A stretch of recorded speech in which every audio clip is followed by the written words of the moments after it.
Santos e São Paulo, ao lado do Flamengo, são aqueles times que não caíram de divisão no Brasileiro, né?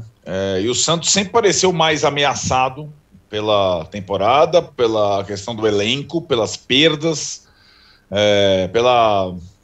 pela situação, pela largada ruim, pelo aquele momento ainda sob o comando do Fernando Diniz, que o time se aproxima da zona de rebaixamento, aí o efeito Carille, que demorou a acontecer, mas que aconteceu aos poucos, da forma mais tradicional. A gente falou no início do podcast sobre o Corinthians. O Santos segue mais ou menos a mesma receita, só que de outra parte da tabela. Quase um aproveitamento parecido com o do Corinthians nas últimas rodadas todas. Ele ganha em casa dos mais frágeis, entre aspas, e perde fora o Santos. Isso é suficiente para ficar na primeira divisão, né? Ele perdeu o clássico para o Palmeiras em casa, mas tem vencido na Vila Belmiro. Tem uma situação que eu acho que é um pouco diferente quando o Santos e São Paulo entram nessa situação. A pressão, o olhar é muito maior no São Paulo que no Santos. Isso é indiscutível. Tanto que a gente...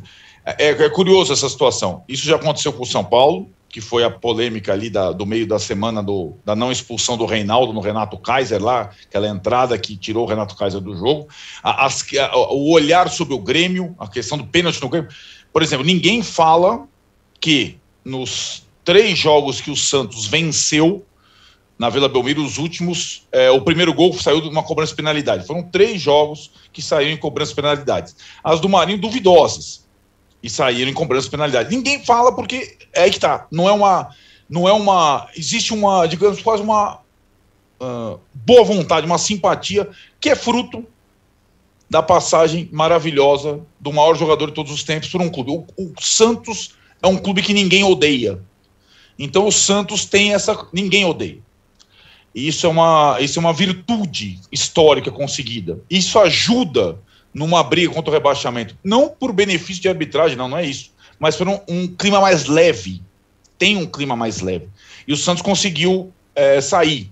Tem mais 3 jogos para somar 1 ponto, e acho que tem como ponto positivo também, e aí a comparação com o São Paulo vale também, uma administração que, embora tenha se atrapalhado em questão de treinador, usou 3 treinadores, 4 treinadores na temporada, pelo menos está tentando ser mais transparente, mais jogo aberto, se preocupando com o futuro próximo do clube, para não correr de novo esse mesmo tipo de risco.